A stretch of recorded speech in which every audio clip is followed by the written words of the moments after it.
ஒரு இலக்கிய கூட்டம் ஏற்பாடு பண்ணியிருக்கிறோம், நீங்கள் அவசியம் வந்து அதில் பேசணும் அப்படின்னு கேட்டுக்கிட்டார் ஒருத்தர்.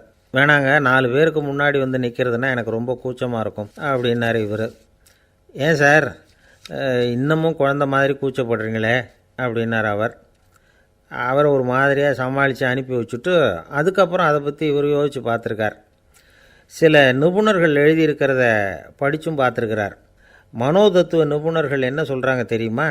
10லேருந்து 20% குழந்தைகள் பிறக்கிறப்பவே கூச்ச சுபாவம் கொண்டதாக தான் இருக்குதான். ஒரு தாத்தா தன்னோட பேர பிள்ளைய ஆசையாக கூப்பிடுறார் விளையாட்டு காட்ட, அதை அழுதுகிட்டு ஓடி போகுது. ஒரு அம்மா தன்னோட பிள்ளைய பள்ளிக்கூடத்தில் சேர்க்கறதுக்காக கூப்பிட்டுக்கிட்டு போகிறாங்க. அந்த பிள்ளை அம்மாவோட முந்தானையில் ஒளிஞ்சிக்கிட்டு வெளில வரமாட்டேங்குது. இவங்களெல்லாம் எப்படி சமாளிக்கிறது? குழந்தைகளோட கூச்ச சுபாவத்தை போக்குறது எப்படி? இதுக்கு நிபுணர்கள் சில யோசனைகளை சொல்லியிருக்கிறாங்க. மற்றவங்களுக்கு முன்னாடி என் பையனுக்கு கூச்சம் ரொம்ப அதிகம் சார், மற்றவங்க பார்த்தா ரொம்ப வெக்கப்படுறான், இப்படி சொல்கிற அப்பாக்கள் உண்டு. என் பையன் புது மனுஷாலை பார்த்தா அட்டையாக ஒட்டிக்குவான் சார் அப்படின்னு சொல்கிற அப்பாக்களும் உண்டு. இப்படிலாம் குழந்தைகளுக்கு வந்து முத்திரை குத்துறது ரொம்ப தப்பான். புதுசாக யாராவது வீட்டுக்கு வந்தால் குழந்தை தானாக தன்னோட கூச்சத்தையும் பயத்தையும் போக்கிக்கிட்டு சகஜமாக மாறி வர்றதுக்கு வாய்ப்பு கொடுக்கணுமா. ஒரு கூட்டத்துக்கோ அல்லது சொந்தக்காரங்க கல்யாணத்துக்கோ குழந்தைய அழைச்சிட்டு போகிறீங்க, அங்கே போய் கட்டாயப்படுத்தி குழந்தைய மற்றவங்க கிட்ட பேச சொல்லக்கூடாது. சில சமயம் குழந்தை தானாக தன்னுடைய கூச்ச சுபாவத்தை விட்டு பேசுகிறதுக்கு முன் வந்தால் அதை பாராட்டணும். குழந்தை கலகலப்பு இல்லாமல் மௌனமாக இருந்ததுன்னா அதையும் கண்டுக்கக்கூடாது. குழந்தை பேச ஆரம்பித்தா அதை ஆர்வத்தோடு கவனிக்க தெரியணும். கலந்து உரையாடுற பழக்கத்தை வீட்லேயே ஆரம்பிக்கலாம். கேட்டதுக்கு பதில் சொல் அப்படின்னு நீங்கள் அதிகாரம் பண்ணிகிட்டு இருக்கக்கூடாது. அது வந்து குழந்தைக்கு பேசுகிற சந்தர்ப்பத்தை குறைச்சிருமா. இப்போ நாம் அதிகாரம் பண்ணால் கேலி செய்கிற பழக்கம் குழந்தைகளை வந்து ரொம்ப பாதிச்சிருமா. பெரியவங்களானதுக்கு அப்புறமும் சில பேர் கூச்சத்தோடவும் பயத்தோடவும் இருக்கிறதுக்கு இதுதான் காரணம். சின்ன வயசில் அவங்கெல்லாம் ஏதாவது கேலிக்கு ஆளாகி இருப்பாங்க. 2வது குழந்தை மூத்த குழந்தைய வந்து கேலிக்கு ஆளாகிற சந்தர்ப்பங்களை கண்டு கேலி பண்ணினா அது இளம் நெஞ்சங்களை விட்டு நீங்கிறதே இல்லையா. எப்பவும் குழந்தையோட நடை உடை பாவனைகளை பற்றி சொல்லிக்கிட்டே இருக்கக்கூடாதான். அதுவே கூச்ச சுபாவத்தை கொண்டுட்டு வந்துடுமா. அப்பா எங்கேன்னு யாராவது கேட்டால் இது மாதிரி இன்ன காரியத்துக்காக வெளியில் போயிருக்கார், இத்தனை மணிக்கு திரும்பி வருவார் அப்படின்னு சொல்கிற அளவுக்கு குழந்தைகளை வந்து பழக்கப்படுத்தி வைக்கணும். ஃபோன்லேயே யாராவது விசாரித்தா கூட இது மாதிரி பதில் சொல்லு அப்படின்னு சொல்லணும். சின்ன சின்ன மீட்டிங்கில் 4 வார்த்தை பேச தயார் பண்ணலாம். ஒரு கடையிலையோ அல்லது ஹோட்டல்லையோ ஏதாவது விவரம் கேட்கணும்னா உங்கள் குழந்தைய தைரியமாக அனுப்புங்க. குழந்தைகள் பணிவாகவும் பொறுமையாகவும் விவரம் கேட்குறப்போ கூச்ச சுபாவம் தானாக போயிடும். சின்ன வயசுலேயே இப்படிலாம் பழக்கப்படுத்தினா தான் வருங்காலத்தில் தைரியமாக இந்த சமுதாயத்தில் வாழ முடியும். இல்லைன்னா 60 வயசுலேயும் அடுப்பங்கரையை விட்டு வெளில வர்றதுக்கு கூச்சப்பட்டுக்கிட்டு தான் இருக்க வேண்டியிருக்கும். இந்த காலத்து பிள்ளைங்க எவ்வளவோ பரவாயில்ல, எதுக்கும் தயங்குறதில்ல, கூச்சப்படுறதில்ல. ஒரு அம்மா அடுப்பங்கரையிலேருந்து சத்தம் போட்டாங்க, டேய் ராமு, தயவு பண்ணி அந்த டிவியை நிறுத்துறா, அந்த பெண்ணோட குரல் மகா மோசம், அடுப்பங்கரையில் இருக்கிற என்னாலேயே அதை சகிச்சிக்க முடியல அப்படின்னாங்களாம். உடனே பையன் கொஞ்சம் கூட தயங்காமல் பதில் சொல்கிறான், அம்மா இந்த குரல் டிவியிலேருந்து வரல, எதிர்த்த விட்டு மாமி தான் இங்கே வந்திருக்கிறாங்க, அவங்க தான் இப்போ என்னோட பேசிக்கிட்டு இருக்கிறாங்க அப்படின்னு நான். ஐயா, உங்கள் பேரை தொடர்ந்து தினம் கேட்டுக்கிட்டு இருக்கிறேன் அப்படின்னார் ஒருத்தர். தொடர்ந்து கேட்குறீங்களே, உங்களுக்கு காது வலிக்கலையா அப்படின்னு கேட்டோம். பேசுகிற உங்களுக்கே வாய் வலிக்கலை அப்படிங்கிறப்போ கேட்குற எங்களுக்கு எப்படி காது வலிக்கும் அப்படின்னார். நம்ம உடம்புல ஒரு அதிசயம் என்ன தெரியுமா? ரொம்ப நேரம் நாம் நடக்கிறோம்னு வச்சுக்கோங்க, கால் வலிக்கும். ரொம்ப நேரம் வேலை செஞ்சால் கை வலிக்கும், உடம்பு வலிக்கும். ரொம்ப நேரம் பார்த்துக்கிட்டே இருந்தால் கண்ணு வலிக்கும். ரொம்ப நேரம் பேசிக்கிட்டே இருந்தால் வாய் கூட வலிக்கும். ஆனால் ரொம்ப நேரம் கேட்டுக்கிட்டே இருக்கிறதுனால காது வலிக்கிறது இல்லை. அதனால் கேட்குறதுக்கு முக்கியத்துவம் கொடுத்தாங்க நம்ம பெரியவங்க. திருவள்ளுவர் வந்து தேவையில்லாமல் வார்த்தைகளை உபயோகப்படுத்த மாட்டார். ஒரு திருக்குறள்னு எடுத்துக்கிட்டாவே அதில் மொத்தம் 7 வார்த்தைகள், அவ்வளவுதான். அப்படி 7 வார்த்தைகள் மட்டுமே உள்ள ஒரு திருக்குறளில் வள்ளுவர் ஒரே வார்த்தையை 5 தடவை உபயோகப்படுத்தியிருக்கிறார், திரும்ப திரும்ப பயன்படுத்தியிருக்கிறார். அப்படின்னா அதை எந்த அளவுக்கு வலியுறுத்தி சொல்கிறார் அப்படிங்கிறத நாம் புரிஞ்சுக்கணும். அது என்ன குறள்? செல்வத்துள் செல்வம் செவிச்செல்வம், அச்செல்வம் செல்வத்துள் எல்லாம் தலை. செவிச்செல்வம்ங்கிறது அவ்வளவு முக்கியமானது. கற்றலின் கேட்டல் நன்று. அதிகம் கேட்கணுங்கிறதுக்காக தான் எவ்வளவு கேட்டாலும் காது வலிக்கிறதில்ல. குறைச்சலாக பேசணும், அதிகமாக கேட்கணும், இன்னொரு விஷயம் கவனிங்க. நம்ம உடம்பில் கண்ணுக்கு மூடி இருக்குது, எதையாவது நாம் பார்க்க விரும்பலைன்னா உடனே கண்ணை மூடிக்கலாம். நம்ம வாய்க்கு மூடி இருக்குது, பேச விருப்பம் இல்லையா, வாயை மூடிக்கலாம். மூக்குக்கு கூட மூடிக்கிற வசதி இருக்குது, எதையாவது முகர விருப்பம் இல்லையா, மூச்சை அடக்கிக்கலாம். ஆனால் பாருங்கள், காதுக்கு மூடி கிடையாது, அதை கையால் தான் மூட முடியும். யார் என்ன சொன்னாலும் அது நல்லதோ கெட்டதோ காதில் விழுந்துக்கிட்டு தான் இருக்கும். அறிவு தான் நல்ல விஷயங்களை எடுத்துக்கிட்டு கெட்ட விஷயங்களை விட்டுடணும். நல்ல கருத்துக்கள் நம்ம காதில் நிறைய விழுந்துக்கிட்டே இருக்கணும். அதை கேட்டு நாம் நல்லபடியாக வாழணுங்கிறது தான் படைப்பின் விருப்பம். ஆன்மீகவாதிகள் கூட ஒன்று சொல்லுவாங்க. அதாவது ஆன்மீக பாதையில் நீங்கள் முன்னேறணும்னா முதல்ல சிரவணம் செய்யணும்பாங்க. அதாவது பெரியவங்க சொல்கிற நல்ல கருத்துக்களை கேட்கணும் அப்படின்னு அதுக்கு அர்த்தம். அதனால் யார் நல்ல கருத்துக்களை சொன்னாலும் அதை காது கொடுத்து கேளுங்க. இவ்வளவு கருத்துக்களையும் நம்ம நேயர் ஒருத்தர்கிட்ட சொல்லிகிட்டு இருந்தோம். அவரும் சரி சரின்னு தலையாடிக்கிட்டே இருந்தார். அப்புறம் சொன்னார், நீங்கள் சொல்கிறது சரிதான் சார், காதுக்கு மூடி இல்லைங்கிறது ரொம்ப சரி. அதனால தான் உங்கள் தகவல் கூட நாங்கள் விரும்புகிறோமோ இல்லையோ தினம் காதில் விழுந்துக்கிட்டு இருக்குது அப்படின்னார். எங்களுக்கு ரொம்ப பெருமையாக இருந்தது. அப்படியா அப்படின்னோம். ஆனாலும் என்ன மாதிரி சில பேர் நீங்கள் தகவல் சொல்கிற சமயத்தில் காதில் மூடி இல்லையேன்னு சொல்லி கவலைப்படுறதில்ல சார் அப்படின்னார். ஏன்னு கேட்டோம். காதை மூடுறதுக்கு தானே வசதி இல்லை, ரேடியோவை மூடுறதுக்கு வசதி இருக்குதுல்ல, அதனால் டக்குன்னு அதை மூடி வச்சுருவோம் அப்படின்னார். வங்க நாவலாசிரியர் சரத் சந்திரர் ஒரு நண்பர் அவர்கிட்ட வந்தார். வழக்கமாக எல்லா எழுத்தாளர்கள்கிட்டையும் கேட்குற ஒரு கேள்வியை கேட்டார். நீங்கள் எழுத்துத்துறைக்கு வந்தது எப்படி? இதுதான் கேள்வி. அதை தெரிஞ்சு என்ன பிரயோஜனம்னார் சரத் சந்திரர். சும்மா சொல்லுங்களேன், தெரிஞ்சுக்கிறேன் அப்படின்னார் வந்தவர். சரி சொல்கிறேன்னு ஆரம்பித்தார். நான் ரங்கூனில் வேலை பார்த்துக்கிட்டு இருந்தேன். சம்பளம் பத்தலை. வேலையும் பார்த்துக்கிட்டு ஒரு பலசரக்கு கடை வைக்கலாம்னு நினச்சேன். என்னால் மளிகை கடை வச்சு சரியாக நடத்த முடியுமாங்கிற சந்தேகம் என் மனைவிக்கு. அதை சோதனை பண்ணி பார்க்கணுங்கிறதுக்காக சில பொருள்களின் அளவு, அதோட விலை, இப்படி சிலதை சொல்லி எல்லாத்தையும் மனக்கணக்காக கூட்டி போட சொன்னாங்க. என்னால் சரியாக கூட்டி சொல்ல முடியல. உங்களால் மளிகை கடை நடத்த முடியாதுன்னு சொல்லிவிட்டாங்க. உடனே என்ன பண்ணுறது, வேறு வழி இல்லை, கதை எழுத ஆரம்பிச்சிட்டேன் அப்படின்னார். கேட்டவருக்கு சிரிப்பு வந்துட்டு தான். சரத் சந்திரர் ஒரு பக்கம் சீரியஸான நாவல்கள், சிறுகதைகள் எழுதியிருந்தாலும் அவருடைய இன்னொரு பக்கம் வேறு விதம். நண்பர்கள்கிட்ட பேசும்பொழுதும் சரி, அவர்களுக்கு கடிதங்கள் எழுதும்போதும் சரி, கேலியும் கிண்டலும் நகைச்சுவை உணர்வும் அதிகமாக இருக்கும். காந்திஜி ஒரு சமயம் கல்கத்தாவுக்கு வந்திருந்தார். தேசபக்தர்கள் பல பேர் அவர்கிட்ட பேசிக்கிட்டு இருந்தாங்க. அப்போது சரத் சந்திரரும் அங்கே இருந்தார். கிரண் சங்கர் ராய் அப்படிங்கிறவரும் அங்கே இருந்தார். அவர் சொன்னாராம், காந்திஜியோட பழகிய முதல் வங்காளி நான் தான். போயர் யுத்த காலத்தில் இவர் லண்டனுக்கு வந்திருந்தப்போ என்கிட்ட தான் வங்காள மொழி கற்றுக்கிட்டார் அப்படின்னாராம். உடனே சரத் சந்திரர் காந்திஜியை பார்த்து, இவர் உங்களுக்கு வங்காள மொழி கற்றுக் கொடுத்தது உண்மைதானா அப்படின்னாராம். ஆமான்னாராம் காந்தி. அதனால தான் உங்களால் வங்காள மொழி கற்றுக்க முடியல அப்படின்னாராம். எல்லோரும் சிரித்தாங்களாம். சரத் சந்திரர் சாம்தாபேர் அப்படிங்கிற கிராமத்தில் தங்கியிருந்தார் ஒரு இலக்கிய நிகழ்ச்சியில் கலந்துக்கிறதுக்காக. அதுக்காக ஒரு கல்கத்தாவுக்கு போக வேண்டிய சூழ்நிலை. அதுக்காக புறப்பட்டார். அந்த சமயத்தில் பின்னாடி இருந்து யாரோ அவரை கூப்பிட்டாங்க. இப்படி கூப்பிட்டவரை பார்த்து இன்னொருத்தர் யாரோ அதட்டி இருக்கிறாங்க. போகிறவரை ஏன் இப்படி கூப்பிடுறீங்க அப்படின்னு. ஏன் கூப்பிட்டா என்னன்னு கேட்டிருக்கார் சரத் சந்திரர்.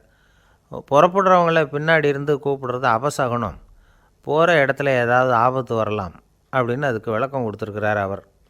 உடனே சரத் சந்திரர் சொன்னாராம், இதோ இவங்க என்னை இலக்கிய கூட்டத்துக்கு அழைச்சிட்டு போகிறாங்களே, இதை விட வேறு என்ன ஆபத்து வந்துட போகுது அப்படின்னாராம். இப்படி சரத் சந்திரருக்கு இயல்பாகவே நகைச்சுவை உணர்வு உண்டு. அவருடைய நண்பர் ஒருத்தர் வீட்டுக்கு கூப்பிட்டுருந்தார். அங்கே ஒரு கச்சேரிக்கு ஏற்பாடு பண்ணியிருந்தாங்க. சரத் சந்திரருக்கு இயல்பாகவே கச்சேரியில் நீண்ட ஆலோசனையெல்லாம் கேட்குறதுக்கு பொறுமை இருக்காது. அதனால் மெதுவாக பாட போகிறவர் எப்படி அப்படின்னு கேட்டிருக்கார். அவருக்கு ரொம்ப நல்லா பாட தெரியும் அப்படின்னு சொல்லியிருக்கிறாங்க. அதுக்கு சரத் சந்திரர், பாட தெரியுங்கிறது சரி, பாட்டை நிறுத்த தெரியுமா அதை சொல்லுங்கள் முதல்ல அப்படின்னாராம். கங்கைக்கரை தோட்டம் பக்கத்தில் ஒரு ஆசிரமம். அங்கே ஒரு பெரியவர் தங்கியிருக்கிறார். அவர் தான் ராமகிருஷ்ண பரமஹம்சர். அந்த ஆசிரமம் இருந்த இடம் கரக்பூர். வங்காளத்தில் பொதுவாக எல்லோரும் மீன் சாப்பிட்றது உண்டு. கங்கையில் குளிச்சுட்டு கையில் ஒரு மீனோடு வர்றது வழக்கம். இவர் இருக்கிற இடத்துக்கு கங்கையில் படகு வழியாக வரணும். அப்படி தான் எல்லோரும் வருவாங்க. வர்றவங்கள ஒன்று கூட்டி ஆன்மீக விஷயங்களை பற்றி பேசிக்கிட்டு இருப்பார். ஒவ்வொரு நாள் ஒவ்வொருத்தர் நகரத்துக்கு போகணும். வரும்பொழுது மீன் கொண்டுக்கிட்டு வரணும். அதுக்கு ஒரு அட்டவணையே உண்டு ஆசிரமத்தில். அது பிரகாரம் ஒரு நாள் சுவாமி யோகானந்தர் படகில் போனார். படகை செலுத்தினவங்க ராமகிருஷ்ணரையும் சுவாமி யோகானந்தரையும் மற்றவங்களையும் பித்தர்கள் அப்படின்னு சொல்லி ஏளனமாக பேசினாங்க. அவங்க என்ன பைத்தியம் பிடிச்சவங்க அப்படிங்கிறது மாதிரி. சுவாமி யோகானந்தருக்கு ரொம்ப மென்மையான இதயம். இவங்க இப்படி கண்ணாபின்னான்னு பேசுகிறத பார்த்தா மீனை வாங்கிட்டு திரும்புகிறப்போ என்ன நடக்குமோ அப்படிங்கிற பயம் வேறு வந்துட்டுது அவருக்கு. அவ்வளவு மென்மையானவர். இதை தெரிஞ்சுக்கிட்ட ராமகிருஷ்ணர், யோகானந்தா இங்கே வா அப்படின்னு கூப்பிட்டார். இவர் கண்ணீரை தொடச்சிக்கிட்டே கிட்ட போனார். சொன்னார், ஐயா, படகு ஓட்டுறவங்க உங்களை பற்றி மோசமாக பேசுகிறாங்க. என்ன திட்டினா பரவாயில்ல, ஆனால் உங்களை அவங்க திட்டுறாங்க. அதை என்னால் தாங்கிக்க முடியல அப்படின்னார். இதை கேட்டதும் ராமகிருஷ்ணருக்கு கோபம் வந்துட்டு தான். என்னது, உன்னுடைய குருவை பற்றி அவங்க மோசமாக பேசும்பொழுது நீ சும்மா இருந்தியா? வெளியில் போ அப்படின்னு விட்டார். குரு நிந்தனை செய்கிறப்போ அதை கேட்டுக்கிட்டு சும்மா இருக்கலாமா? குரு நிந்தனையை கேட்டால் பாவம் இல்லையா? என்னை தூற்றும்போது அவங்க பாவம் செய்கிறாங்க. அதை கேட்டுக்கிட்டு நீ சும்மா இருந்தால் நீயும் பாவம் செய்கிற அப்படின்னாராம். அடுத்த நாள் சுவாமி நிரஞ்சனானந்தர் போக வேண்டிய நாள். இவர் படகுல போகும்பொழுதும் அதே மாதிரி நடந்து தான். அவங்க மோசமாக பேச ஆரம்பித்தாங்க, திட்ட ஆரம்பித்தாங்க. அப்படி கேலி பண்ண ஒருத்தனை இவர் என்ன பண்ணார், பலார்னு கன்னத்தில் அரைஞ்சிட்டார். இன்னொருத்தனை கங்கையில் தூக்கி எறியறதுக்கும் தயாராகிட்டார். அதுக்கப்புறம் அவங்க யாரும் வாயை திறக்கலை. மீன் வாங்கிட்டு வர்றப்பவும் படகுல ஒரே அமைதி. அவ்வளவு பயம் அவங்களுக்கு. ராமகிருஷ்ணர் கூப்பிட்டு விசாரித்தார் என்ன நடந்ததுன்னு. இவர் சொன்னார், அவர் யோகானந்தா போகும்பொழுது என்ன நடந்ததோ அப்படியே தான் இப்போவும் நடந்தது. குரு நிந்தனை செய்கிறத கேட்டுக்கிட்டு நான் சும்மா இருப்பேனா? ஒருத்தனை அப்படியே அரைஞ்சுட்டேன், இன்னொருத்தனை ஆற்றுல தூக்கி போட்டுருவேன்னு பயமுறுத்தினேன், அவ்வளவுதான் அப்படின்னாராம். இப்போவும் ராமகிருஷ்ணருக்கு கோபம் வந்துட்டு தான். என்ன இது, அணியறது காஷாயம், இருக்கிறது ஆசிரமம், உனக்கு இவ்வளவு கோபம் வந்ததுன்னா அப்புறம் என்னத்துக்கு ஆசிரமத்தில் இருக்கணும்? பிரம்மச்சாரி எப்பவும் அமைதியாக இருக்கணும் அப்படின்னு அறிவுரை சொன்னாராம் ராமகிருஷ்ணர். அப்போ இவர் கேட்டாராம், ஏங்க அவருக்கு ஒரு விதமான அறிவுரை சொன்னீங்க, எனக்கு வேறு விதமாக அறிவுரை சொல்கிறீங்க, இதில் எது உண்மை அப்படின்னு கேட்டிருக்கார். இதுக்கு ராமகிருஷ்ணர் சொன்ன பதில் என்னென்னா, அட அசடே, சக்கரத்தில் காற்று அதிகமாக இருந்தால் குறைக்கணும், குறைச்சலாக இருந்தால் கூட்டணும். அவன் சாது, அவனுக்கு அதிக உணர்ச்சி தேவை, உனக்கு படபடப்பு அதிகம், உனக்கு பொறுமை தேவை அப்படின்னாராம். இதில் உள்ள கருத்து என்னென்னா, கல்விங்கிறது எப்படின்னா அதை சூழ்நிலைக்கு தகுந்த மாதிரி கற்பிக்கணும். எல்லாருக்கும் ஒரே மாதிரி கற்பிக்கக்கூடாது. கேட்குறவர் தகுதி, புரிஞ்சுக்கிற திறமை, இதை பொறுத்து கல்வி அமையணும். ஆரம்ப காலத்தில் ஒரு குரு, அப்போ ஒரு சீடன் இருந்தான். அது வேடிக்கையான குரு, வேடிக்கையான சீடன். ஒரு ஆசிரமம். ஒரு நாள் ஒருத்தன் அவசரமாக அந்த குருவை தேடி வந்திருக்கிறான். என்ன விஷயம்னு விசாரித்தார் குரு. உங்கள் சீடர் என்னை அடிச்சுட்டார் அப்படின்னு புகார் பண்ணானான் அந்த ஆள். குரு சீடனை கூப்பிட்டார். அடிச்சியா இந்த ஆளை அப்படின்னு கேட்டாரான். ஆமான் இருக்கான் சீடன். ஏன் அடித்தே அப்படின்னு கேட்டாரான்.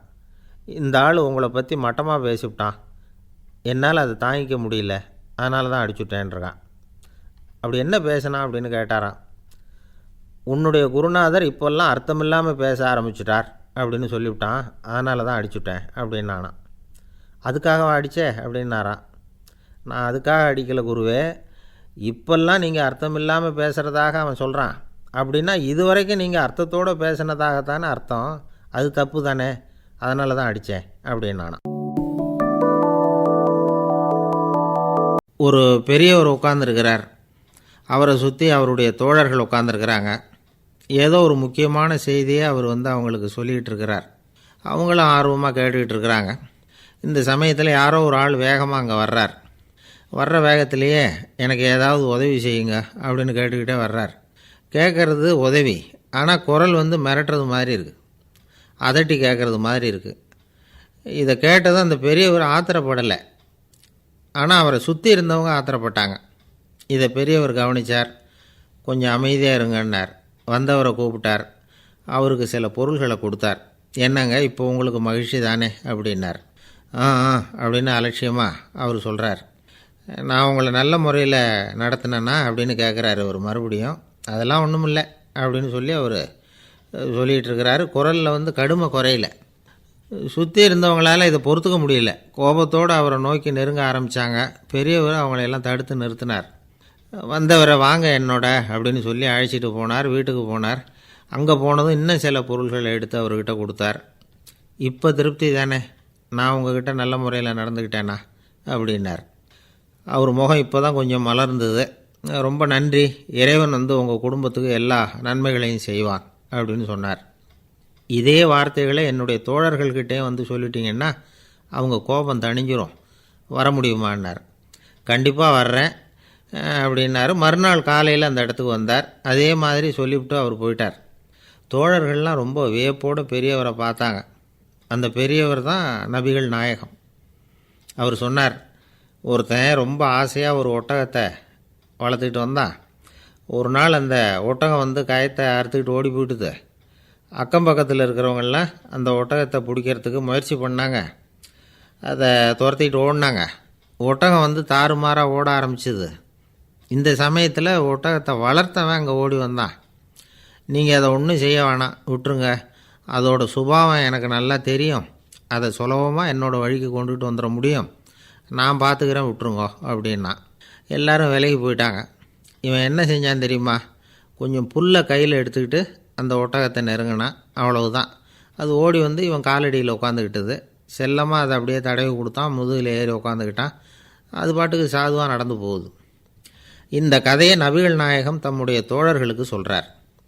ஒட்டகத்தை மட்டும் இல்லை, சில மனிதர்களையும் கூட சில விதத்தில் அணுகி தான் அவர்களை வந்து சீர்திருத்த வேண்டியிருக்குது அப்படிங்கிறத அவங்களுக்கு உணர்த்தினார். இது ஒரு அழகான உளவியல் அணுகுமுறை. சில குடும்ப தலைவர்கள் கூட இந்த ஒட்டகம் மாதிரி நடந்துக்கிறது உண்டு. அப்புறம் அடங்கி போகிறதும் உண்டு. ஒரு குடும்ப தலைவர் காலையில் எழுந்திரிச்சதுலேருந்து சத்தம் போட்டு கத்திக்கிட்டு இருப்பார். பக்கத்தில் இருந்தவங்கெல்லாம் ஓடி போய் சமாதானம் பண்ணி பார்த்தாங்க. அவர் ஓயறது மாதிரி தெரியல. கடைசியில் அவர் மனைவி வந்தாங்க. நீங்கள் எல்லாம் விலகி போயிடுங்க, அவர் சுபாவம் எனக்கு தெரியும், நான் பார்த்துக்கிறேன் அப்படின்னாங்க. சரின்னு எல்லோரும் போயிட்டாங்க. சாயந்தரமாக வந்து பார்க்குறாங்க, அவர் சத்தம் இல்லாமல் ஒரு மூலையில் உட்காந்துருக்கிறார். ரொம்ப சாதுவா. ஆச்சரியமாக இருந்தது. என்னம்மா பண்ணீங்கன்னு கேட்டாங்க. அது ஒன்றும் இல்லைங்க, ஒரு வேளை சாப்பாட்டை நிறுத்தினேன், பட்னி போட்டேன், அவ்வளவுதான் அப்படின்னாங்க அந்த அம்மா.